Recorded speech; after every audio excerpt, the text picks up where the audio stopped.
Bom, boa noite a todas, todos, todes. Esse é o nosso sexto encontro do curso Aquilombando Direito e Arte, um projeto, né, vinculado ao projeto de extensão Escrevivências Jurídicas, que é uma iniciativa do CERCO, meu grupo de pesquisa, Controle Estatal, Racismo e Colonialidade, e do LABAR, o grupo de pesquisa da professora Júlia Franzoni. Hoje, né, é o dia 10 de novembro, tivemos uma vitória histórica, né, na congregação da UFRJ. Não sei se vocês sabem, né, mas a UFRJ fazendo uma leitura, a UFRJ como um todo, né, fazendo uma leitura um pouco complicada de uma decisão judicial totalmente invasiva, né, que desrespeita a autonomia universitária, né, a UFRJ se viu compelida a voltar às aulas e hoje nós conseguimos, né, essa conquista que foi, tudo bem, volta às aulas, mas a menor quantidade possível de atividades para não colocar em risco a saúde da nossa comunidade, né, de alunos, professores e técnico-administrativos. Né? Então, depois de muito sangue e suor, e quem acompanhou as últimas decisões, né, tivemos uma plenária muito dura com a direção na sexta-feira passada, enfim, com vários professores ameaçando o boicote, e chegamos finalmente a um consenso que não é o melhor dos mundos possíveis, evidentemente. Poderíamos ter saído, né, de uma solução dessas de uma forma muito mais muito menos danosa e que fraturasse muito menos a faculdade. Se tivéssemos espaços mais horizontalizados, democráticos de debate, mas é uma outra conquista a se fazer ao longo dos anos. Eu gosto de dizer que nada é melhor para as instituições. E a gente vai falar de Carl Schmitz, fatalmente a gente fala de instituição, né? Nada é melhor para as instituições do que aposentadoria e morte. São exatamente as duas forças que resolvem os problemas de qualquer grande instituição, como a FND. Então, como eu acredito muito, tenho muita fé na aposentadoria, não vou dizer que eu tenho fé na morte, porque, enfim, né? Mas como eu tenho muita fé na aposentadoria, a gente sabe que a FND só tende a melhorar. Então, dito isso, né, hoje nós temos, nós não teremos hoje um mediador propriamente, né? Então, eu vou acabar, vou assumir de alguma forma esse papel, embora, como vocês verão, eu não sou nada hábil, né, em termos de controlar horário. Então, hoje vai ser basicamente caos absoluto, né, como vocês podem ver. Mas, enfim, o Yuri já me conhece há muito tempo, então ele está acostumado. Hoje, né, nós temos a presença, né, ilustríssima do Yuri Araújo da Silva, que é mestrando na UERJ, fez um projeto, né, que foi aprovado, na verdade, em vários programas de pós, aprovado com muito com muito interesse, né, da parte dos avaliadores, que é um trabalho absolutamente extraordinário mesmo, né, vem de inquietações que ele conduziu ao longo da graduação, e em dois autores, né, clássicos, né, dois autores que são canônicos, digamos assim, né, vinculados à filosofia ocidental, mas que têm uma leitura bastante heterodoxa dessa leitura ocidental, né, e que dialoga muito com algumas discussões que nós temos feito aqui no nosso curso, né, sobre o papel da vivência e o papel das experiências concretas individuais, né, na construção do saber, né? Então, é um ponto que eu acho que pode ser muito interessante de diálogo. O Yuri aceitou, né, prontamente esse convite. Temos muito a aprender com ele, diga-se. Devo dizer, né, fui o orientador dele de TCC, que depois da apresentação dele do TCC, os professores que compuseram a banca foram todos até mim dizer que era o melhor TCC que eles tinham lido na vida. Então, uma figura preparadíssima, Infelizmente, não consegui levá-lo para a UFMG, que é onde o meu grupo de pesquisa está. O Marco Casanova roubou ele do nosso grupo, assim como ele já roubou o Gabriel Lago, né, que era outro membro, um grande amigo, outro membro desse grupo nosso lá em BH. Mas, de qualquer forma, é alguém que terá uma carreira brilhante, não importa onde ele esteja, né? Então, dito isso, eu agradeço muito essa presença aqui, Yuri, agradeço a presença de todos, em especial da professora Vanilda e do professor Wagner, que muito nos honram e nos prestigiam, né, pela participação sempre engajada e ativa nos nossos encontros. E é isso, Yuri, está com a palavra. Muito obrigado, professor. Agradeço a gentileza. Então, eu tenho bastante coisa para dizer, eu estou com medo de não dar tempo, então eu vou partir logo para a ação propriamente dita. Assim. Só antes de eu entrar propriamente no assunto da minha apresentação propriamente dita, eu queria esclarecer por que eu achei essa questão relevante para trazer aqui. Porque eu acho que merece um esclarecimento, que à primeira vista não pode não parecer muito claro. Mas a questão é que com essa pesquisa que eu vim desenvolvendo na UERJ, que eu já, como o professor falou, já estava, quando eu estava fazendo a monografia lá na FND, começaram a ter umas certas inquietações a respeito do Estatuto do Conhecimento da Filosofia Jurídica. Porque geralmente quando a gente tem aula de teoria do Estado, teoria constitucional, parece tudo muito esquematizado. Assim. Só existem duas saídas de se pensar a filosofia do direito, que é o direito natural e o direito positivo. Então, basicamente, você tem que optar entre uma visão kelseniana ou pós-kelseniana, uma hermenêutica do Gadamer, ou, se você não quiser ir para esse lado, você vira um tomista, Jacques Maritain, uma coisa desse tipo. E quando eu conheci a obra do Schmitt, ele me abriu um leque de possibilidades de compreender o direito que meio que sai desse esquema. Apesar de, como vocês vão ver, o pensamento do Schmitt tem sérios problemas, sérias controvérsias, mas eu acho que é interessante trazer aqui. Então, vamos lá. Antes de tudo, quem foi Carl Schmitt? A obra, o Carl Schmitt, ele nasceu em 1888 e ele morreu em 1985, ou seja, ele viveu muito tempo. Ele vivenciou praticamente o século XX inteiro.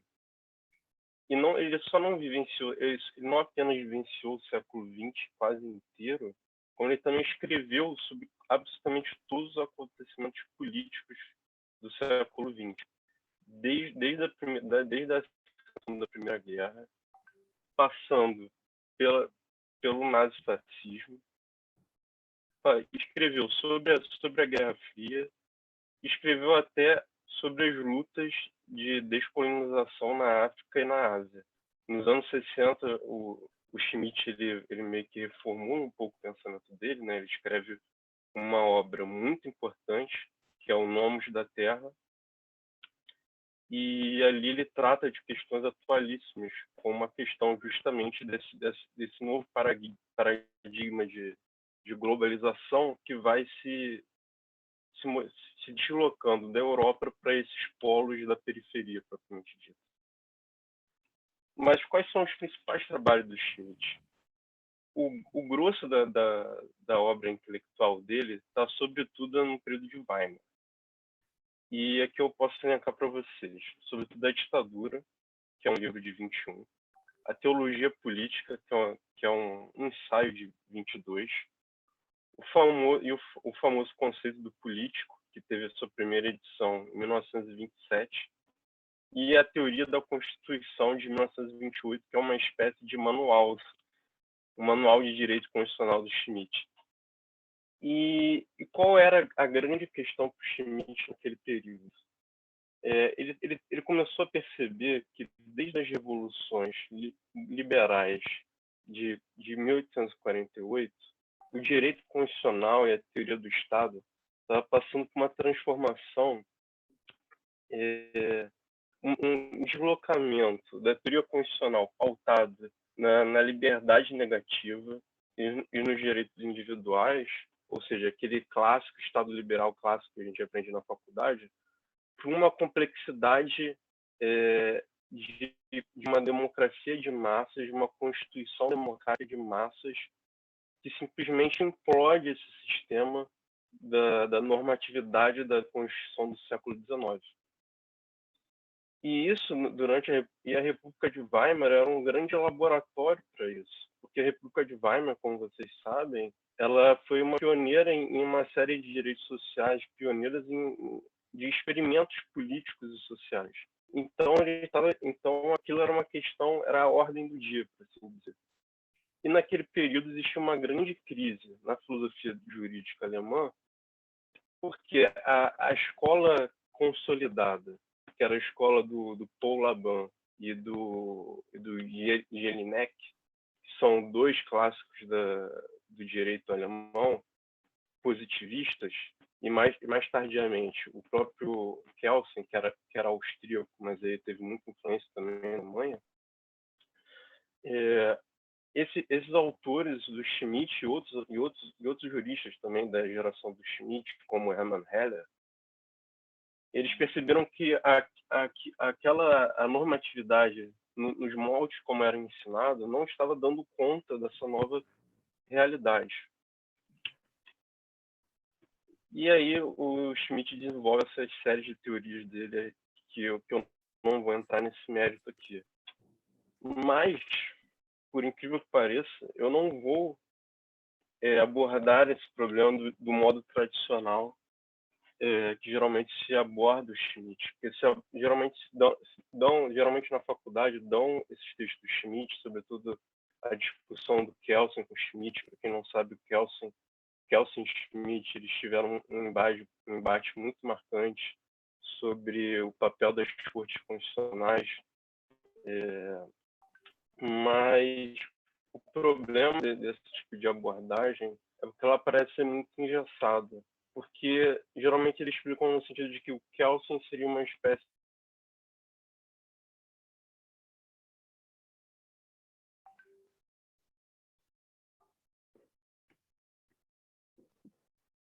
Yuri, eu acho que você travou. Ou fui eu que travei? Não te ouvimos.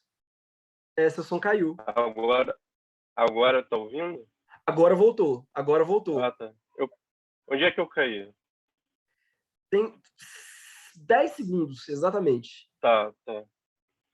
O que eu estava dizendo era que eu estou optando por fazer essa abordagem, digamos, mais heterodoxa de uma apresentação do pensamento do Schmitt, porque o esquematismo que geralmente se apresenta entre o normativismo do Kelsen e o decisionismo do Schmitt não me parece exatamente justa. E o que eu quero trazer aqui é, digamos assim, a gênese da teoria madura do Schmitt, porque nos anos 50, o Schmitt, né, depois do envolvimento dele com o nazifascismo, ele caiu no ostracismo e ele começou a escrever sobre outras coisas. E um dos textos que ele apresentou nos anos 50 foi justamente um texto esquisitíssimo sobre Hamlet. E lendo esse texto, eu percebi que existe uma grande chave ali de você conseguir compreender certos temas na filosofia do Schmitt de Weimar, que na verdade ele só explica nesse texto pequeno, quase obscuro dele. Então vamos lá. A questão do ensaio do Schmitt, o ensaio sobre Hamlet do Schmitt, é o seguinte: de onde advém a força mítica descomunal de Hamlet? De qual fonte bebe a peça shakespeariana para ser elevada ao status de obra maior da modernidade, ao ponto de um crítico literário americano, Harold Bloom, afirmar que ali Shakespeare teria simplesmente inventado o que hoje nós chamamos de humano? Schmitt manifesta, mas as respostas que a tradição literária deu para esse enigma do Hamlet, porque o Hamlet é tão uma força inventiva tão grande na história do Ocidente, o Schmitt diz o seguinte: de um lado, temos a interpretação de Hamlet enquanto arquétipo da subjetividade problemática. Os autores alemães do século XVIII, sobretudo Lessing e Goethe, foram os primeiros a falar de Hamlet o seu próprio mito. No primeiro terço do século XX, Freud afirmava que todos os neuróticos eram Édipo ou Hamlet, se eles eram fixados ou com a mãe ou com os pais. E, de outro lado, o Schmitt coloca, além dessa interpretação estética, ele coloca a interpretação objetiva, filológica, dos críticos literários ingleses. Mas sob essa visão, o Schmitt também vai discordar. Ele vai dizer que quando você olha objetivamente para a história, quando você tenta desmontar o Shakespeare da sua grandeza e passa a tratá-lo como um operário do período elizabetano e posterior, você perde, digamos assim, aquilo que existe de específico na obra de Shakespeare. Então a reflexão de Schmitt, a reflexão que Schmitt parece propor é a seguinte: há em algo em Hamlet parece ser a condição de possibilidade de uma gama quase infinita de interpretações e reformulações. E é justamente sobre essa condição que devemos nos debruçar caso queiramos entender o que há de específico nesse fenômeno. Schmitt propõe, então, um regresso interpretativo. Não nos adiantemos em aplicar nenhum aparato teórico sobre o nosso objeto, mas voltemos àquilo que há de mais simples na literatura, o enredo. Hamlet, como se sabe, é a história desse príncipe que descobre que seu falecido pai, supostamente morto em batalha, foi na verdade assassinado pelo seu irmão, Santo Cláudio, coroado logo em seguida pela Assembleia de Nobres como rei da Dinamarca. Para o escândalo geral, Cláudio casa-se com a mãe de Hamlet, a rainha Gertrude, sobre quem se jogam inúmeras suspeitas de adultério e mesmo conluio. Hamlet descobre essa verdade macabra por nada menos que da boca do fantasma de seu próprio pai, que ordena ao filho que o vingue, matando Cláudio. Esse jovem sensível, de temperamento poético e especulativo, passa a se questionar sobre se deve ou não levar a cabo a ordem do fantasma, já que suspeita se tratar de um demônio encoberto. Então, o Schmitt vai dizer: vamos nos ater a esse mote inicial do Hamlet. Não vamos nem adentrar no desenvolvimento, no final trágico, propriamente dito. Ele vai dizer que existem pelo menos duas coisas muito suspeitas nessa história. A primeira delas é o fato de que a peça nunca deixa claro se a mãe de Hamlet participou ou não do assassinato do seu pai, ainda que essa seja uma questão central de todo o enredo. Schmitt nos lembra que na mitologia e na tragédia grega só havia uma hipótese de resolução para o caso em que a mãe se mostrava suspeita de conluio, se vingar do assassino e da própria mãe. No caso da saga dinamarquesa que deu origem à peça que Shakespeare conhecia e fazia uso, havia ainda uma segunda hipótese. O filho se alinha à mãe e juntos matam o assassino. Mas em nenhum caso havia a possibilidade de se deixar a questão da culpa em aberto. Vale lembrar que não estamos no sistema literário da Europa continental do século XIX. Não havia no período elizabetano uma classe média culta de gostos burgueses que, ao ir ao teatro, esperasse ser atendida por algum traço de genialidade. Pelo contrário, no teatro do período de Schmidt, era essencial que a plateia tivesse uma identificação imediata com aquilo que se presenciava, de tal forma que falar em toque de gênio como explicação para essa ausência de resolução é para Schmidt um simples anacronismo. Ora, para ele só há um modo de se explicar o silêncio da peça. A questão da culpabilidade da rainha tratava, na verdade, de um tabu e não poderia ser abordada de forma resoluta. O tabu de respeito à rainha católica Maria Stuart da Escócia, que teve seu Yuri, sua internet marido começou a falhar um pouco agora. assassinado de forma Ixi, do Conde Bothwell em 1566. Yuri, tá travando muito No mesmo agora. Olá? Você mudou. Agora que você mudou de slide, seu som tá. melhor agora? Deixa eu ver. Pera aí. Eu não sei, eu vou desligar minha câmera, que eu acho que pode ajudar. Vamos tentar. Porque dependendo tá pesado para sua internet, né? Agora a gente tá te ouvindo bem, que você estava travado. O seu som ainda tá complicado. Tá meio assim. Agora... pera aí. Deixa eu ver.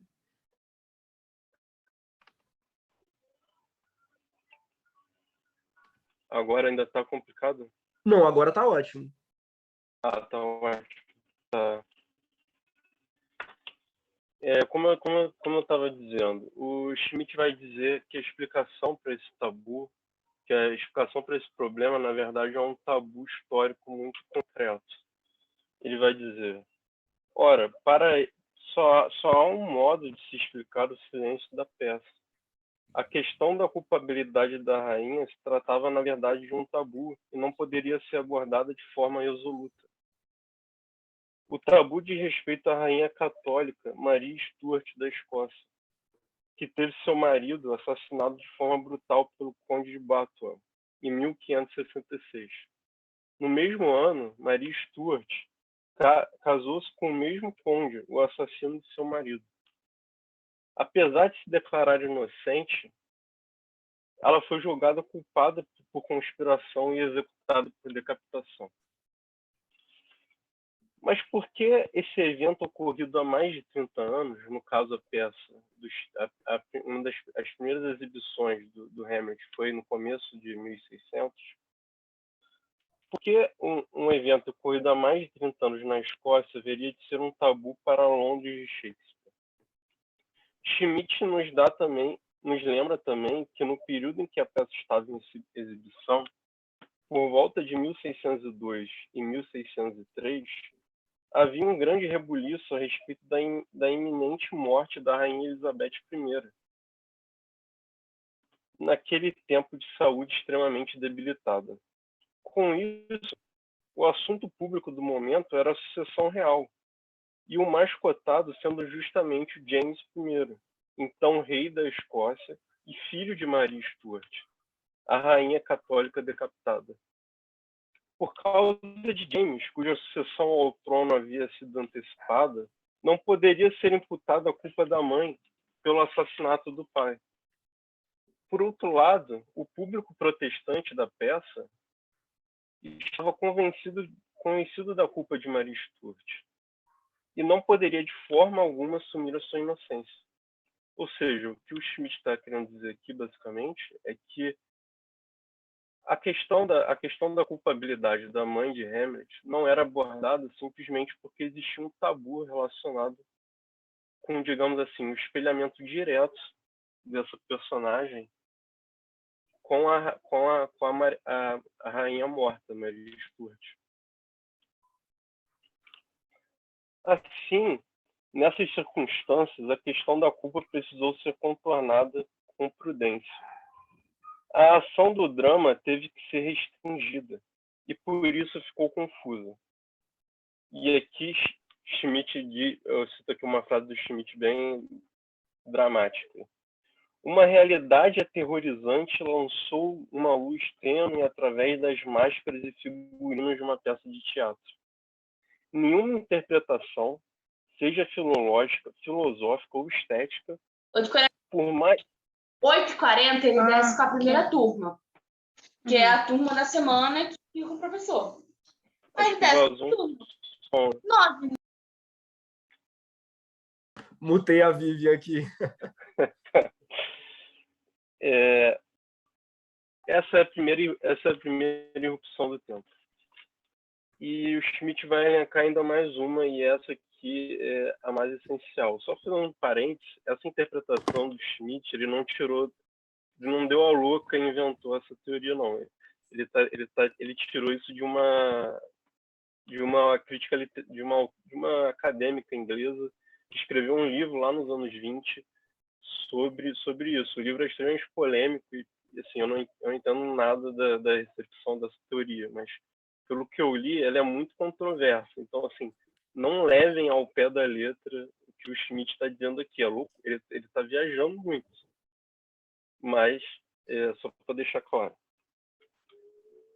A segunda irrupção do tempo, ainda mais importante que a primeira, diz respeito ao caráter taciturno do protagonista.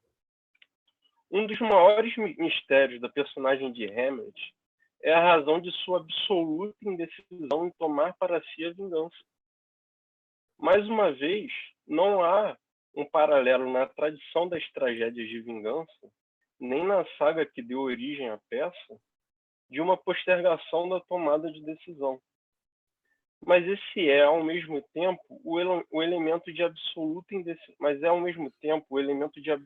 indecisão que faz com que Hamlet deixe de ser mais uma peça do gênero e passe a entrar no patamar de obra paradigmática da modernidade.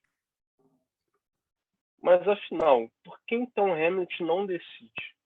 Se vocês lembram na peça, a questão da resolução da vingança do Hamlet vai acontecer no último ato, realmente, de forma realmente brutal e, digamos assim, quase como um movimento de providência, assim. Não foi tanto um ímpeto do próprio Hamlet. Então, essa questão da indecisão desse personagem é uma coisa, na visão do Schmitt, inédita na história da literatura, né? E ele vai dizer o seguinte: esse ponto nebuloso é a razão de alguns críticos terem rejeitado a peça e considerado um fracasso artístico. O caso mais emblemático da posição é do poeta T.S. Eliot. T.S. Eliot é um poeta do século XX que escreveu... ele era crítico literário também, né? E ele escreveu um ensaio em que ele fala que Hamlet é um dos maiores fracassos da história da literatura. E ele vai usar como um dos argumentos justamente esse ponto que o Schmitt está levantando. E aqui eu extraí uma passagem do Eliot, que ele diz o seguinte: Hamlet, o homem, está dominado por uma emoção que é inexprimível, por estar em excesso com os fatos tal como surgem. E a suposta identidade de Hamlet com o seu autor, Shakespeare, é genuína a esse ponto, o de que a perplexidade de Hamlet ante a ausência de um equivalente objetivo para os seus sentimentos é um prolongamento da perplexidade do seu criador em face de seu problema artístico. Ou seja, o que o Eliot está querendo colocar aqui é que o Hamlet, em vários momentos da peça, ele dá a entender um certo mal-estar, uma certa melancolia, que quem assiste a peça não consegue entender direito de onde aquilo vem.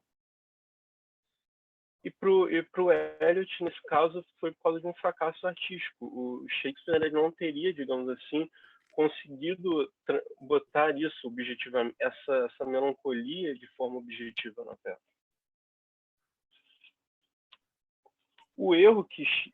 Mas o erro que Schmitt enxerga nessa posição de Eliot é de que esse poeta, por partir de uma posição estética, de uma suposta soberania da significação do texto frente ao contexto, não consegue perceber que a indecisão de Hamlet, longe de ser um artifício ou falha artística de Shakespeare, e, independente de sua intencionalidade ou não, era completamente inteligível para o público londrino. Essa inteligibilidade se dava em razão de que aquele personagem correspondia exatamente a um drama histórico concreto e contemporâneo à peça, a vida e personalidade do rei James I. Isso mesmo, é a escolha que foi feita.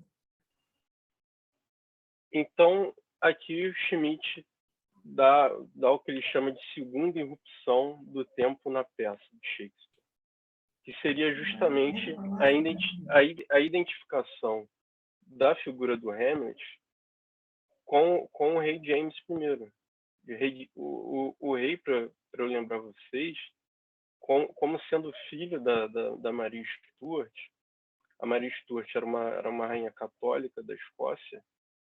Ele foi criado como católico, mas depois que a Maria Stuart foi executada, ela morreu por decapitação.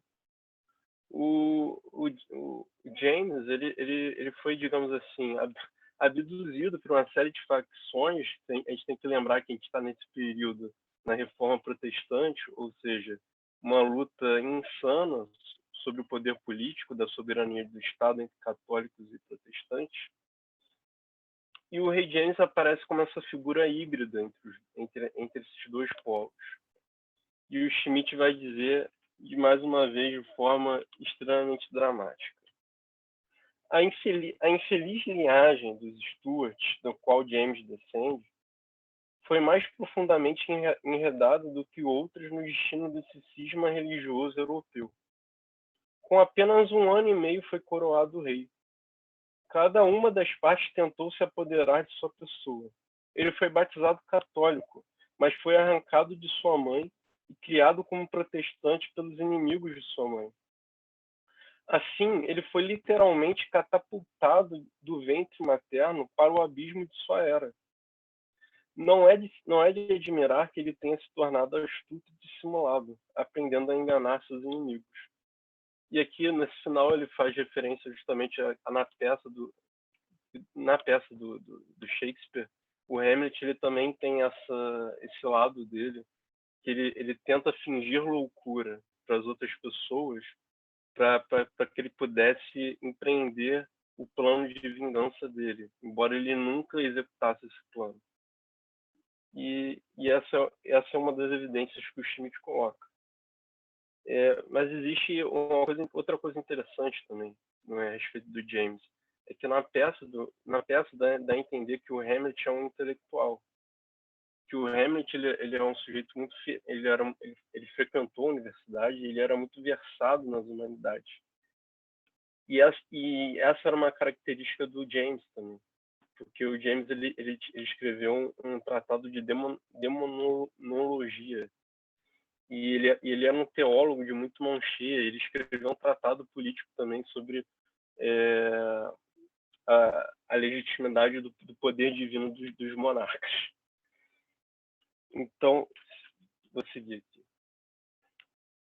Para Schmitt, portanto, a força dramática que sustenta Hamlet está justamente nas irrupções do tempo histórico na própria estrutura da peça.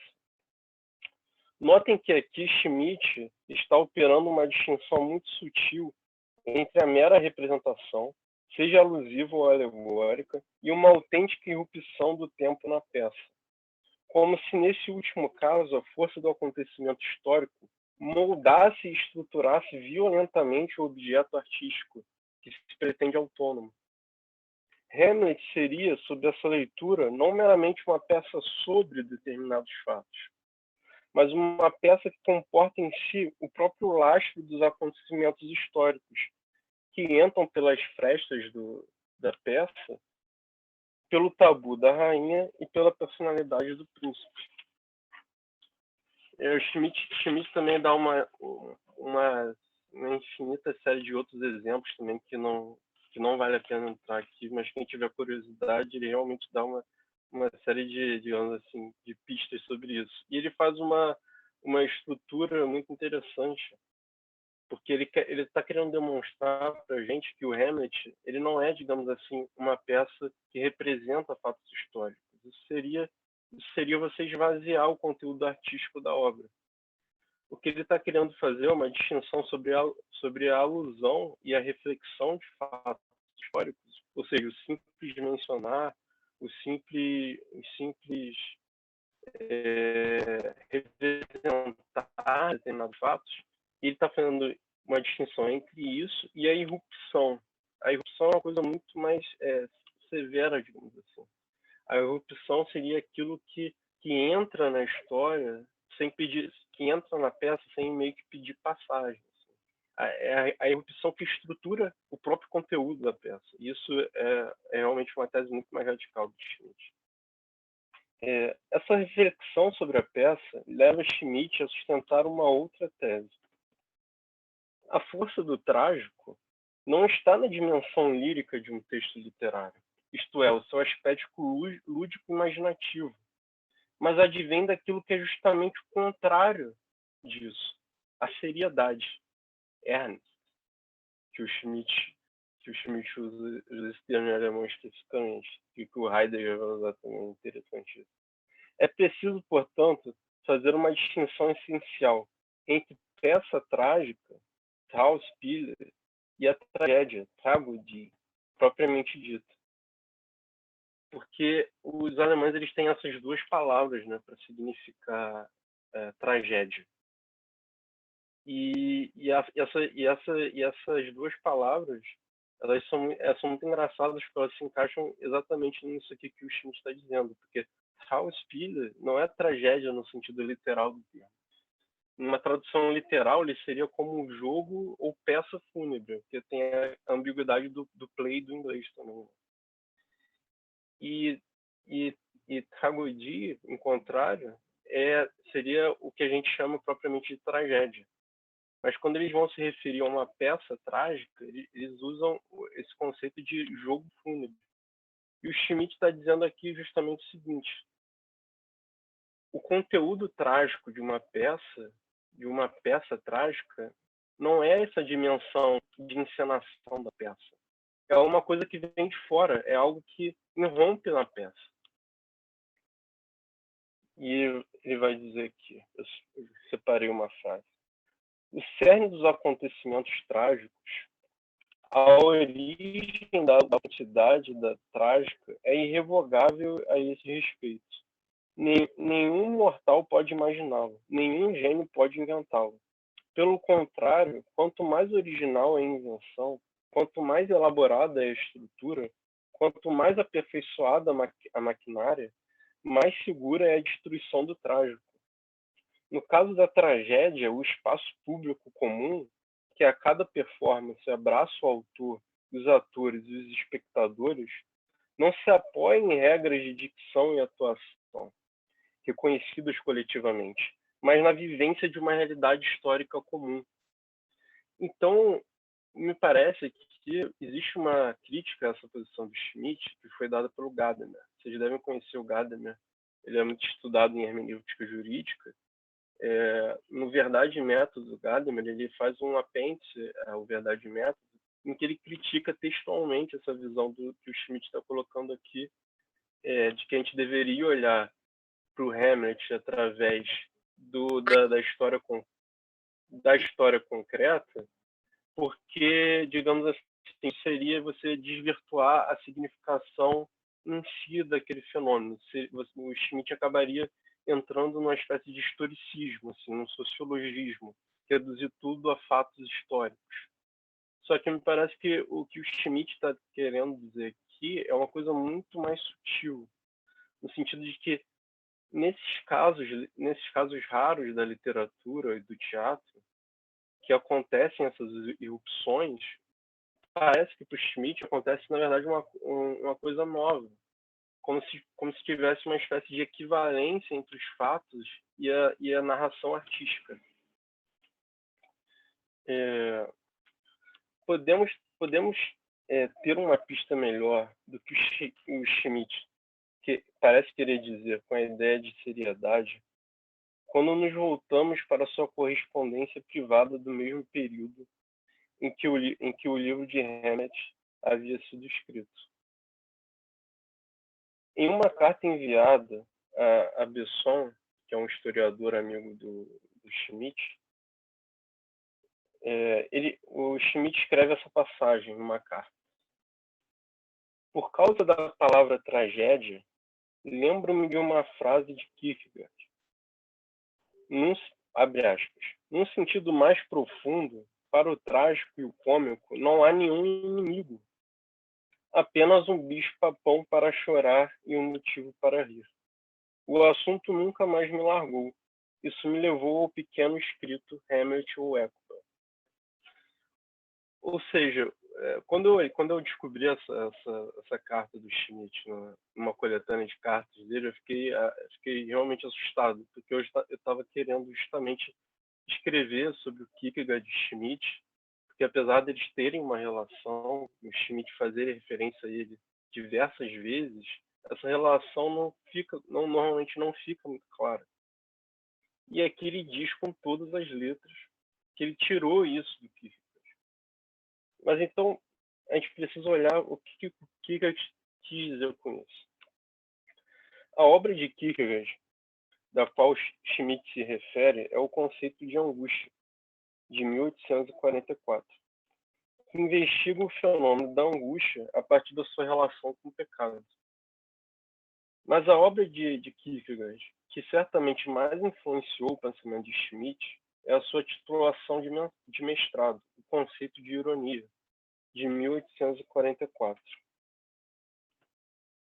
Kierkegaard argumenta que a ironia romântica, e aqui o Schmitt está fazendo uma equivalência entre ironia e lúdico, ou seja, entre o aspecto irônico em contraposição ao aspecto do que ele chama de seriedade, Kierkegaard argumenta que a ironia romântica, enquanto conceito metafísico, conforme aparece no primeiro romantismo, está umbilicalmente ligado ao surgimento da subjetividade moderna. O conceito metafísico de ironia não se esgota no conceito linguístico retórico. Nesse último caso, a ironia é simplesmente a liberdade de consciência que um sujeito adquire ao pensar exatamente o contrário do que se disse. Mas o desdobramento retórico da ironia guarda um fundamento epistêmico, uma forma da subjetividade se portar diante do mundo, um ponto de vista, nas palavras do Kierkegaard, que implica ela mesma numa imagem da realidade. E aqui eu cito uma passagem do conceito de ironia. O Kierkegaard vai dizer: a ironia, em sentido eminente, não se dirige contra este ou aquele existente individual. Ela se dirige contra toda a realidade dada em uma certa época sob certas condições. Não é este ou aquele fenômeno, mas é a totalidade da existência que é observado sob espécie ironia. Vemos, assim, a justeza da denominação hegeliana da ironia como negatividade infinita absoluta. O que o Kierkegaard está querendo dizer aqui é que a posição romântica imaginativa, a posição lúdica dos românticos alemães do século XIX, virada do 18 para o XIX, os irmãos Schlegel, Novalis, etc., que haveria um contraste entre essa atitude, em que haveria uma ligação direta entre essa atitude e uma certa alienação em relação à realidade. Schmitt, em 1919, publica a sua primeira obra de maior repercussão, Romantismo Político, em que sustenta o mesmo diagnóstico kierkegaardiano a respeito do pensamento romântico, enfatizando as suas repercussões no âmbito da política. Em um primeiro momento, a contradição entre existir e negação absoluta da efetividade do mundo leva o sujeito estético não apenas a uma posição de ordem metafísica, mas, sobretudo, leva a uma posição prático-moral. Isso porque a consciência irônica se vê incapacitada de reconhecer a si mesma como agente real de transformação da história. E isso leva a hipostasiar, no lugar da sua própria ação, uma síntese maior, derivada antes de conceitos abstratos, como comunidade, família, história. Mas em um segundo momento, após o esgotamento de todas essas possibilidades imaginativas, como a consciência irônica se vê jogada de um lado para o outro do processo histórico, ela mesma acaba sendo tomada como objeto da ironia nas mãos da razão, da astúcia da razão, que o Hegel diz. Né? O sujeito estético se torna consciência passiva e conformada a qualquer ordem política e moral que se estabeleça no mundo.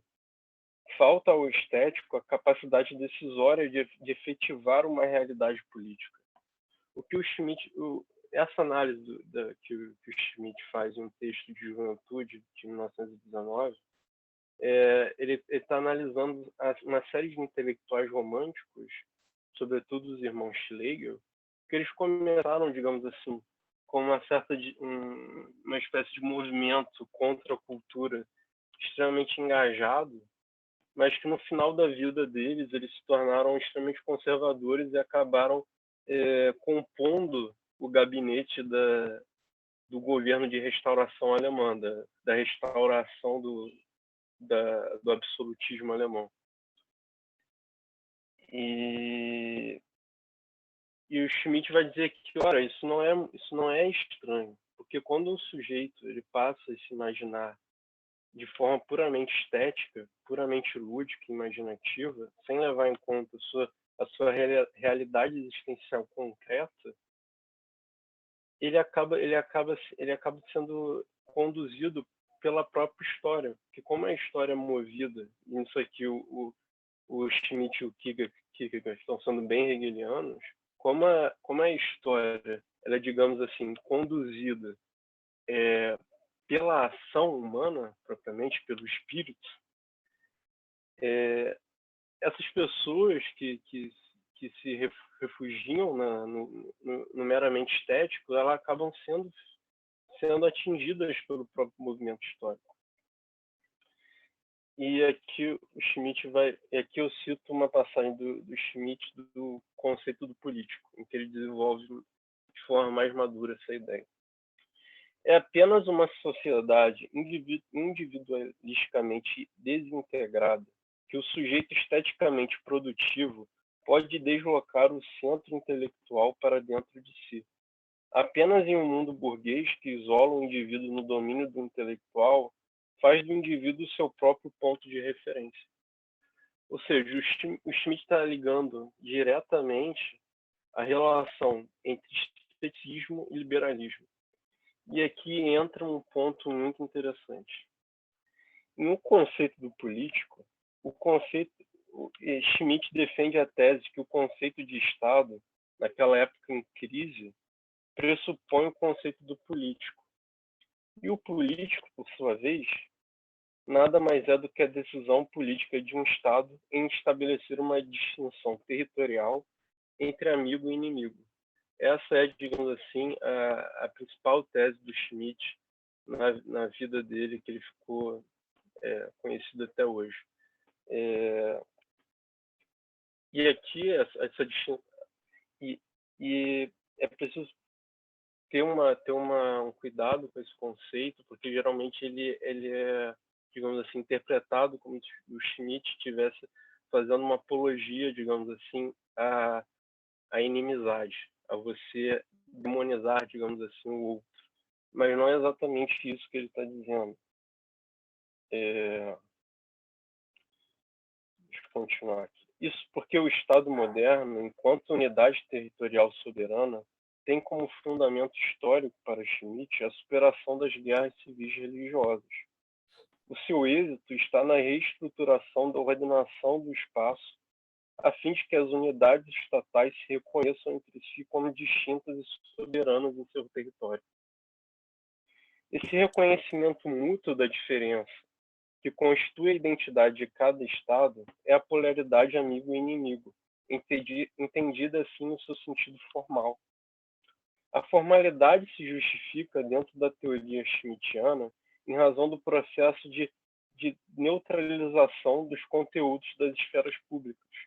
Porque o Schmitt ele vai desenvolver nos anos 20 uma tese de que a Europa, o que a gente conhece como Estado moderno hoje em dia, que a gente aprende no curso, na matéria de teoria do Estado, isso existe por uma razão muito específica, historicamente concreta, que é a superação do espaço público medieval por um espaço público neutro, um espaço público laico, um espaço público secular. E o Schmitt vai dizer, isso é o cerne do liberalismo político. A razão de ser do Estado que se consolida no século XIX, na Constituição Liberal, e nas revoluções burguesas, é isso. Essa é, digamos assim, a origem existencial do Estado. Disso se segue que não há uma região escrita nas coisas pelo qual a inimizade política se localiza de antemão, como se fosse uma dimensão material do mundo. Porque o Schmitt vai dizer que no período medieval existiu o conceito de guerra justa. Vocês já devem ter ouvido falar sobre isso. Guerra justa era uma tese de teólogos uma série de teólogos, Francisco Soares, etc., que eles entendiam que em determinados casos seria justo um determinado território, uma determinada monarquia empreender uma guerra. Ou seja, o caso mais exemplar são as cruzadas. E nesse conceito de guerra justa, o que a gente tem ali? Uma distinção entre amigo e inimigo que ela não é formal, ela é substancial. Substancial em que sentido? Porque a justeza da guerra já está de antemão colocado no lado daquele que quer empreender a guerra. A novidade do Estado moderno para o Schmitt é que essa distinção entre amigo e inimigo na modernidade ela não é mais, digamos assim, substancial. Você não tem mais uma razão religiosa, uma razão de qualquer outra natureza, senão jurídica, para atacar um outro território. Isso, de certa forma, neutraliza as guerras entre si, entre os países europeus, obviamente, né? Porque no Nomes da Terra, o Schmitt vai dizer que, na verdade, existia uma linha, os europeus fizeram uma linha geográfica imaginária entre, digamos assim, os territórios coloniais e os territórios europeus. Nos territórios europeus valia essa ideia de neutralidade, mas nos territórios coloniais valia a exceção, que era de total domínio e predação dos territórios originários, digamos assim. Segue-se disso também um outro colorado.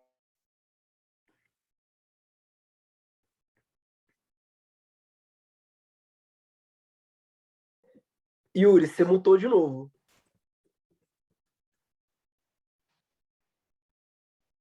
O som caiu de novo. Depois o segue. Agora. Voltou. Voltou? Voltou. Foi pouco tempo. Segue-se que mutou. Tá. Segue-se disso também um outro colorário da teoria schmittiana. O político se caracteriza e é identificável a partir de um critério de intensidade, ou seja, não é um critério de substancial teológico.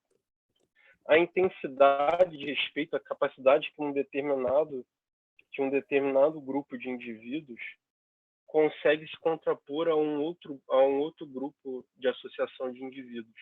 Ou seja, o que ele está querendo dizer é que a distinção, quando você forma um Estado territorial, a partir de uma distinção do que está dentro do território e o que está fora, esse critério o critério de você saber quem é o soberano, quem é o detentor da soberania naquele Estado, é esse grupo de indivíduos que tem a capacidade de fazer essa distinção, de justamente demarcar um território de outro. É digno de nota que a distinção entre amigo e inimigo, não bastante o caráter polêmico e ideológico que o próprio Schmitt veio acentuar mais futuramente, tem uma dimensão analítica que deriva sua categoria de forma imanente ao próprio desenvolvimento histórico conceitual do direito público europeu, como se aquela categoria fosse a sua infeliz verdade despida no espelho. O problema desse processo histórico é que uma ordem liberal sofre de um déficit crônico de representação política. Porque constituída pressupondo uma ordem burguesa, ela é incapaz de trazer para o espaço público qualquer representação valorativa ao qual se poderia constituir uma unidade de vontade.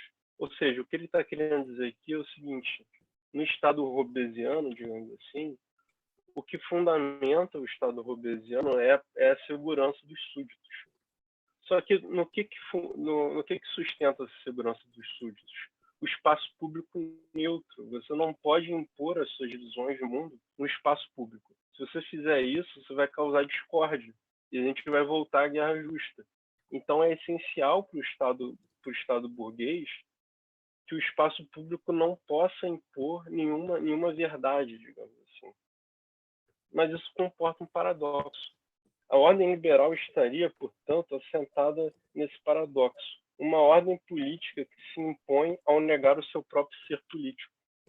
A ordem política do apolítico, justamente o estético. Agora, já para finalizar, voltamos agora ao nosso ponto inicial a respeito do fenômeno estético em Schmitt e em Hamlet. Assim como a forma política, a forma estética, pensada a forma estética de forma puramente abstrata, não parece estar limitada a um grupo de fenômenos materialmente determinados.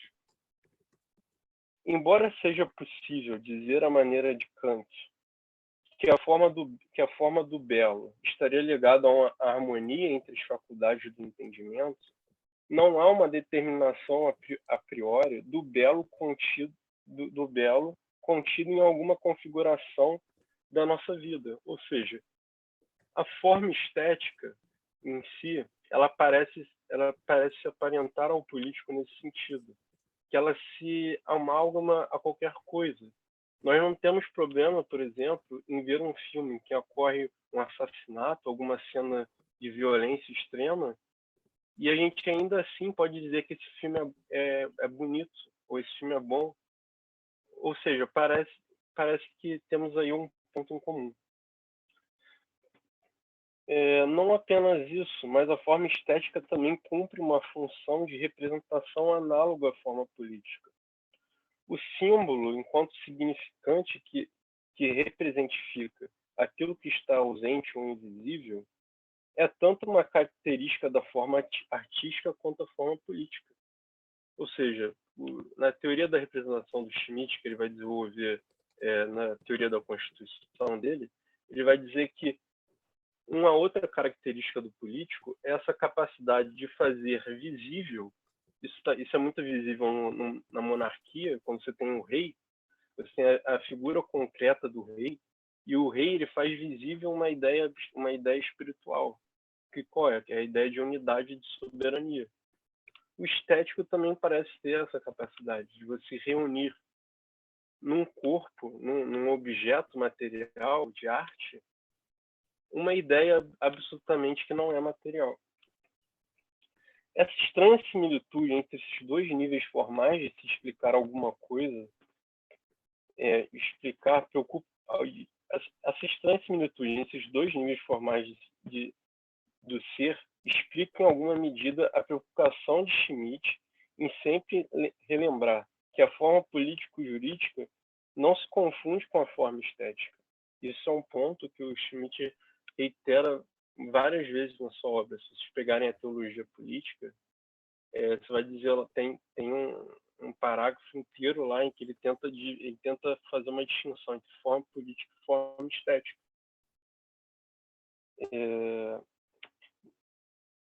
Essa estranha similitude entre esses dois níveis de forma só consegue ser distinguida por Schmitt a partir de um conceito de decisão. que o Schmitt ele vai dizer que a decisão constitui um Estado soberano, mas como a gente viu aqui, a decisão tem um conteúdo individual moral também. Mas a decisão é, como vimos, simples atualização de uma infinitude de possibilidades e, portanto, não tem nenhum sentido normativo, só existencial. De que forma, então, a decisão se mostra existencialmente? Parece que Schmitt acaba por transformar o estético no contraconceito do político. Não apenas no sentido de que o estético é pura e simplesmente a negação do político, mas de uma correlação mais essencial. O político só se define quando se reconhece na sua diferença com o estético, ao mesmo tempo que tanto o estético quanto o político buscam anular uns aos outros. E para Schmitt, esse é o grande paradoxo da modernidade, e que, inclusive, digamos assim, abriu margem para a própria implosão do Estado liberal, com a ascensão dos regimes totalitários, no sentido de que a democracia burguesa ela tem uma preocupação tão grande com a neutralidade que ela não consegue defender a sua própria neutralidade como um valor. Em conclusão, a consciência estética suspende toda a realidade. E nesse esquecimento do seu eu concreto, torna ela própria ser objeto da ironia histórica, a astúcia da razão. A consciência trágica é também a consciência de uma contradição irresolvível. Mas na leitura de Schmitt do problema kierkegaardiano, consciência interessada no seu próprio núcleo existencial, que para o Schmitt é o político. E aqui ele inverte o Kierkegaard. Para o Kierkegaard, o interesse do eu existencial é justamente o eu religioso que, digamos assim, transcende toda a mundanidade. Sabemos que para Schmitt o político consiste na capacidade de diferenciar amigo e inimigo. Mas qual é o fundamento dessa diferenciação? Schmitt diz no conceito do político: os conceitos de amigo e inimigo adquirem o seu real sentido ao terem e manterem referência, em particular, à possibilidade real da morte física. Hamlet ou Ecoba expõe a estrutura antinômica do pensamento de Schmitt. Nele, todas as contradições da modernidade são elevadas às últimas consequências, a partir de uma consciência trágica que cumpre relembrar a origem do poder político da modernidade, a manutenção da paz interna no território. Evitar a morte violenta é, tanto em Schmitt quanto em Hobbes, a razão de existência do Estado, mas a razão que já tem em si o seu contrário, o estético. Em uma situação como essa, qualquer espécie de decisão se torna uma falsa decisão. Seria como decidir algo que já tivesse decidido. E esse é o preço que se paga quando a história é vista sob a forma trágica. Então essa é a minha conclusão a respeito dessa leitura do Schmitt. Me parece que ele de certa forma, capta todo o desenvolvimento da história do Ocidente com uma tragédia. A história do Ocidente, da modernidade, é uma tragédia. E ela vai acabar mal. E ela inevitavelmente vai acabar mal, porque na sua constituição interna ela tem uma contradição que ela própria não consegue resolver.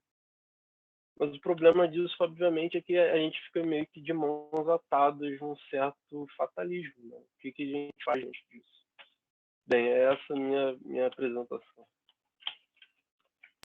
Uau!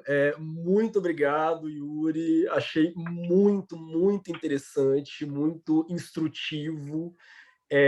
Tomei várias notas, na verdade, à medida que você ia falando, eu ia anotando uma série de questões aqui, achei muito interessante. Meus comentários, né, provocados pelo seu texto, né, que eu acho que vai ser preenche uma lacuna realmente dentro da literatura sobre o Schmitt. Meus comentários, você vai ver, eles são totalmente desconexos, né? Mas espero que haja um fio da meada subjacente. E todos eles eu fui tomando nota à medida que eu ia te ouvindo, né? Alguns não, alguns eu guardei à medida que eu li o seu texto. Mas eu queria... achei realmente muito interessante. Eu vou começar dando um spoiler. Aí vocês vão realmente me perdoar, mas é um spoiler de uma série. Uma série que terminou há 8 anos, então, por favor, que é Breaking Bad. Eu amo Breaking Bad. Acho Breaking Bad uma série extraordinária. Assim, adoro Breaking Bad. E Breaking Bad é uma série que ela me pegou... Eu não vi o primeiro episódio de Breaking Bad todo, porque eu achei um saco. Eu acho assim, o auge da heterossexualidade. Assim. Falei, não vou assistir esse negócio. Aí saltei para o terceiro episódio e vi do terceiro episódio até o fim num fôlego só. Há uma coisa em Breaking Bad que eu acho maravilhosa. Assim, aí eu vou explicar isso a partir de um episódio muito específico. O personagem principal, que é o White lá, ele está com câncer. E para pagar as contas, enfim, para conseguir manter as contas dele, da família, né, ele decide virar traficante de drogas. E ele vai, ao longo da série, se tornando um traficante cada vez mais perigoso.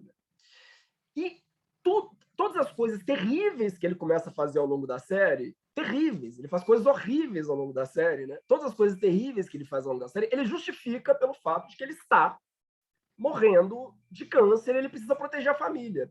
Mas, na verdade, isso fica muito nítido, não pelo que ele diz, mas pelo que ele faz, que ele está sentindo cada vez mais prazer naquilo que ele está fazendo. É uma coisa meio emersoniana, né? do Ralph Waldo Emerson, né? Essa questão da força de vontade, né? Essa vontade que se impõe, que se afirma contra o sistema. Ele sente um prazer enorme em entrar para o mundo do crime, né? E em um determinado momento, ele vai no médico, aí, gente, vocês vão me perdoar. Eu não vou dizer quando esse momento ocorre. A Ana Carolina falou para eu não dar spoiler, né? A Catarina, o Edson comentou, né? Eu não consegui terminar Breaking Bad porque o começo é muito entediante. Pula para o terceiro episódio, é ótimo. A partir do terceiro episódio, a série engrena. Eu acho o primeiro episódio eu acho terrível. Eu tentei ver 4 vezes e não conseguia. Eu falei, não, eu tenho um problema crônico com esse episódio, mas o resto é muito legal. Mas ele está com câncer, ele vai ao médico e ele está passando por uma remissão. O câncer está evoluindo. Ele tem a possibilidade de cura, ele tem uma possibilidade real de cura. E nesse momento você pensa, poxa, ele vai ficar muito feliz, né? Olha que coisa maravilhosa. Não, ele vai para o banheiro e destrói no soco um daqueles negócios que a gente enxuga a mão. Ele começa a socar o negócio, assim. Ensandecido. Eu acho incrível essa cena. Porque, veja, em Breaking Bad, como é que eu vou dizer? O comportamento do personagem, as suas decisões e as suas opiniões, elas não são simplesmente reações a forças que vêm de fora. Elas são também reações a processos mentais que a gente só consegue intuir. A gente consegue o tempo inteiro imaginar o que ele deve estar pensando, né? Mas ele não reage necessariamente a estímulos externos. Ele está reagindo a uma série de estímulos que ele faz sobre si mesmo. Muito complexo. Eu vou tentar destrinchar isso um pouco melhor. Se você pega uma tragédia grega clássica, você pega Hamlet, por exemplo, todas as reações do Hamlet são determinadas... Perdão, Hamlet, tô doido. Você pega uma tragédia grega clássica como a Antígona, o Édipo Rei. Todas as ações da Antígona ou do Édipo Rei são determinadas por interferências externas. É o mundo externo que modifica o personagem e obriga o personagem a agir de uma determinada forma. Em Breaking Bad, não.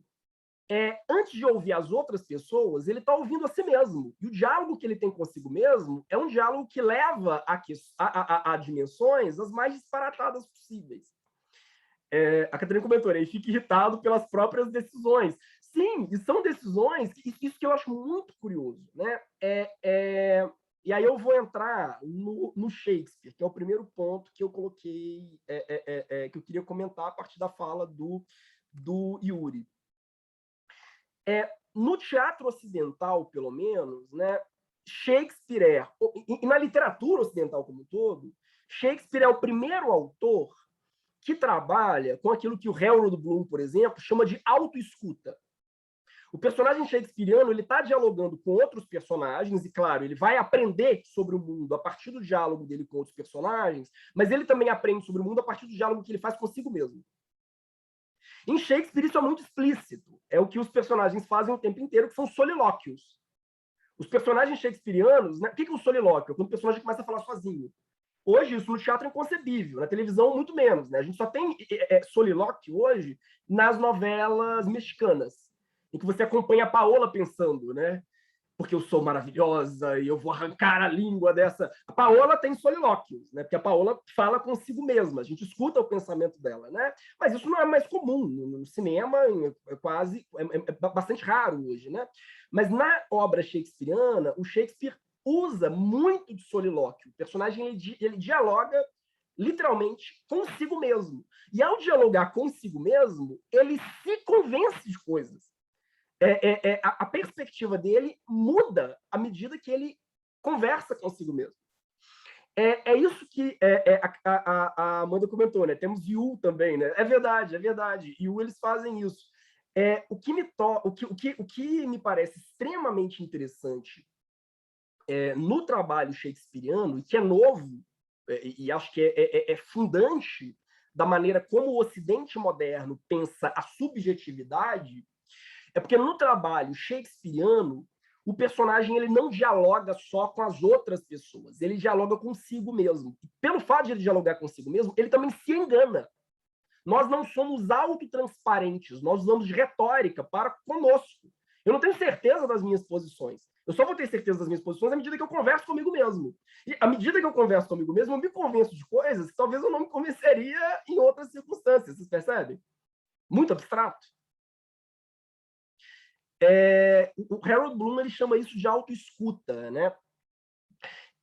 Por que isso é fascinante? Porque se a gente pega Hamlet e várias outras tragédias do Shakespeare também, elas são tragédias que copiam a estrutura de peças anteriores. Shakespeare, ele, nesse sentido, ele não era muito original, né? Ele não é original nos plots. Os temas, vamos dizer assim, deles, são temas que ele pega de outras peças, de peças da Idade Média. Ele tem a Comédia de Erros, que é basicamente uma cópia das peças do Plauto na Roma Antiga. O Shakespeare ele faz isso com muita frequência. Ele copia a estrutura das peças anteriores. Mas o que torna a peça do Shakespeare tão subversiva, vamos dizer assim, né? Porque na peça do Shakespeare a gente tem esse elemento. É que além de o personagem interagir com outros personagens, ele interage com ele mesmo. Ou ele interage com outro que existe nele mesmo. Eu vou dar um outro exemplo bobo, assim, mas Macbeth, né? Sei lá, as bruxas dizem ao Macbeth que ele vai ser pai de reis, né? Parabéns, você vai ser o pai de futuros reis. Ele se convence de que ele próprio vai ser rei, e que para que ele seja rei, ele precisa matar o rei atual. Ele começa todo...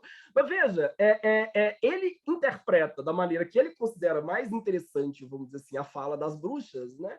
E ele próprio decide se convencer, e o tempo inteiro ele está reafirmando aquilo de que ele tenta se convencer, né? Então, o Shakespeare me parece um autor muito interessante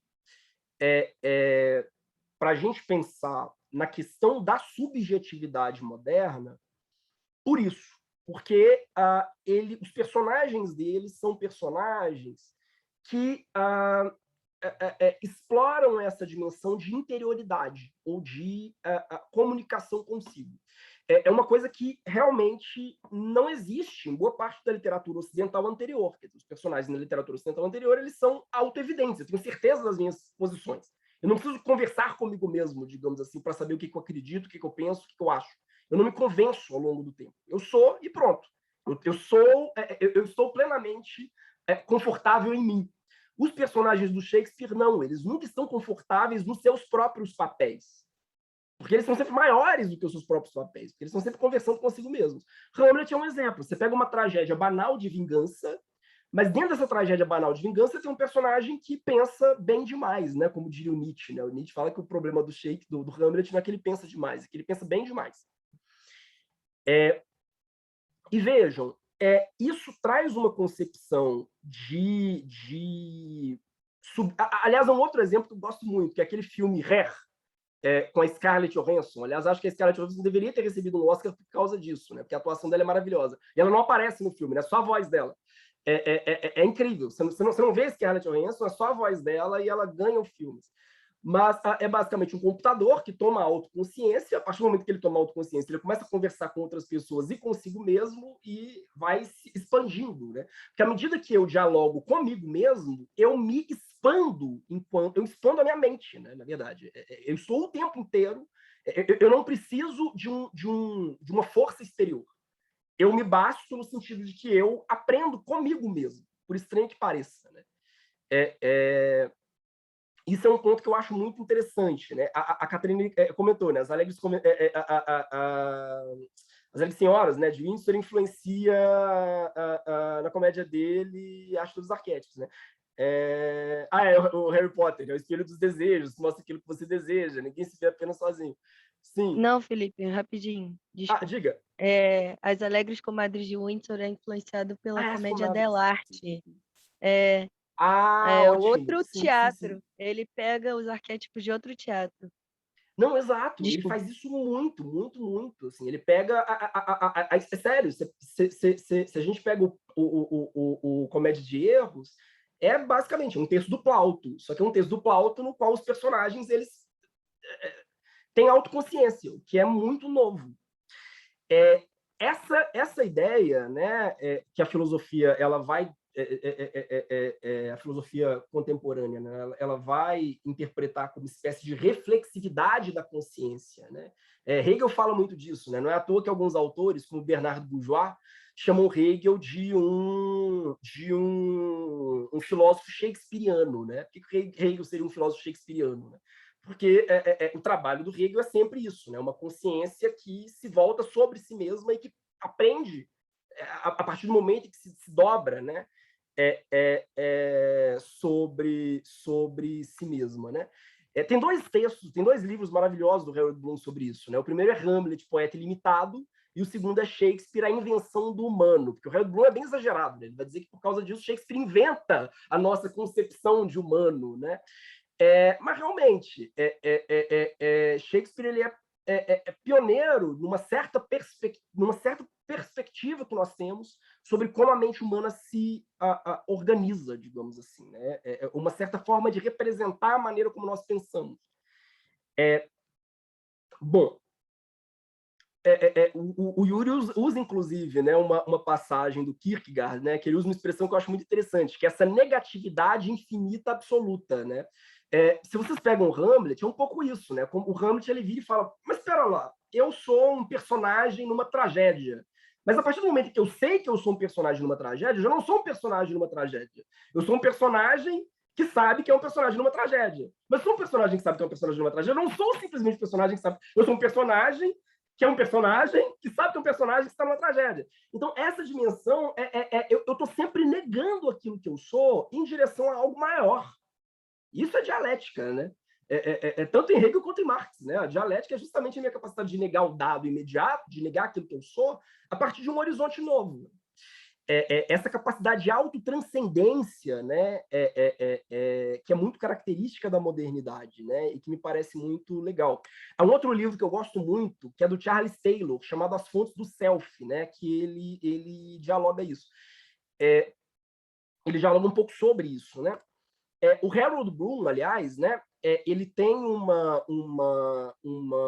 comentário que eu acho muito legal, que ele vai dizer que Shakespeare e Cervantes inventam a maneira como o ser humano moderno vê a si mesmo, né? Porque em Shakespeare o foco é o diálogo interior e em Cervantes é o diálogo com o outro, né? Mas um outro que, de certa forma, me espelha, né? Quer dizer, o Don Quixote e o Sancho Panza dialogando ininterruptamente um com o outro, né?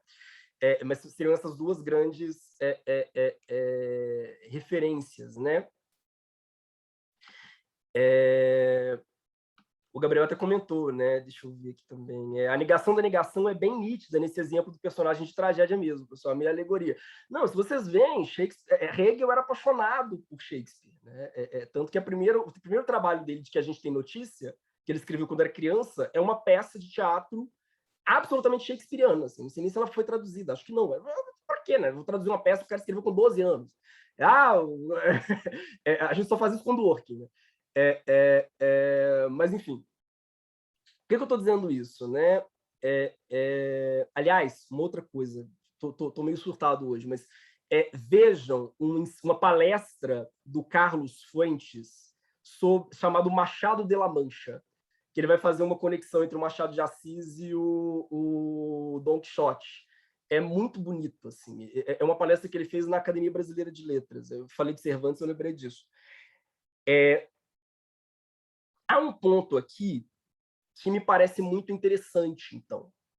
Porque para o Shakespeare, a minha subjetividade ela é sempre uma experiência histórica. Eu estou, vamos dizer assim, né? Ou eu sou um produto de uma construção que eu mesmo faço. Quer dizer, o meu espírito ele não é algo dado, ele é algo que ele próprio constrói ao longo do tempo, né? Ao longo de um itinerário, né? Você pega, aí reitero, né? Você pega as tragédias gregas, por exemplo, os personagens eles são meio chapados. Tipo, não, esse é Édipo. Édipo essas são as tendências naturais do Édipo de se comportar, né? Os personagens do Shakespeare, não. O que é Hamlet? Hamlet é um processo, né? Hamlet é aquilo que Hamlet faz de si mesmo à medida que ele pensa. Quer dizer, à medida que ele vai tomando vai ampliando a consciência que ele tem dele próprio, né? Então, a minha consciência, a minha subjetividade não é tipo a síndrome de Gabriela, né? Eu nasci assim, eu cresci assim. A minha subjetividade é um movimento perpétuo, né? Minha subjetividade é uma transformação constante. Isso eu acho que também é crucial, né? A Catarina também comentou, né? Ou a questão do outro se auto-observando e se avaliando por outros olhos, né? Sim, Cervantes tem muito isso, né? Essa relação do outro em que eu me percebo pelos olhos do outro, né? Aparece muito essas questões nas críticas do Lima Barreto, que ele faz de peças de teatro. Sim, Machado também. Machado, eu acho que é um gênio nisso, assim, na maneira como ele articula, né, essas duas forças. Né? Mas isso eu acho que é muito característico da arte moderna, enfatizar a capacidade humana de autoinvenção. Todo ser humano é pai de si mesmo. Isso rompe com uma perspectiva medieval, por exemplo, segundo a qual eu sou assim porque Deus quis assim. Quer dizer, não, eu sou assim porque eu me construo assim. Eu sou um processo de permanente autoconstrução. Eu não sou guiado por forças naturais ou sobrenaturais que determinam como eu devo existir ou como eu devo ser. Né? Eu sou aquilo que eu invento, de certa forma. Né? E aí tá, mas por que isso é interessante? Né? Eu falei do Hegel, mas a verdade é que quando os movimentos nacionalistas, né, e o Yuri também falou do romantismo, quando os movimentos nacionalistas, né, muito influenciados pelo romantismo, surgem no século XIX, eles compreendem muito isso. E muito isso também em virtude do diálogo com Shakespeare. Né? Os movimentos nacionalistas eles estão muito atrelados à ideia de que não existe um modelo universal de ser humano, um modelo universal de sujeito. Tanto o indivíduo, né, eu enquanto indivíduo, eu, Felipe, enquanto indivíduo, quanto o meu povo, né, como uma coletividade, é uma construção histórica permanente, é um processo de autoinvenção. Há um texto que eu gosto muito do Herder sobre Shakespeare, é um ensaio do Herder sobre Shakespeare, que eu acho lindo, que o Herder vai dizer o seguinte, olha, as pessoas elas ficam insistindo, né, que a tragédia francesa do Racine da vida é a melhor tragédia porque ela segue uma série de regras, né? Cada peça tem, cada ato, né, da peça deve ter um determinado tempo específico, deve ter uma quantidade X de personagens, deve ter tais e tais ações, então existe uma forma pré-moldada, né, válida para todas as peças de teatro do mundo. Assim, não importa onde você esteja, se você vai fazer uma peça de teatro, você tem que seguir lá as regras que o Racine seguiu do que seria uma peça perfeita, né? E o Herder vai dizer, não, Herder, que é um dos, vamos dizer assim, um dos precursores tanto do romantismo quanto do nacionalismo, né? Herder vai dizer, não, o que torna Shakespeare um grande autor é que ele não observa regra nenhuma.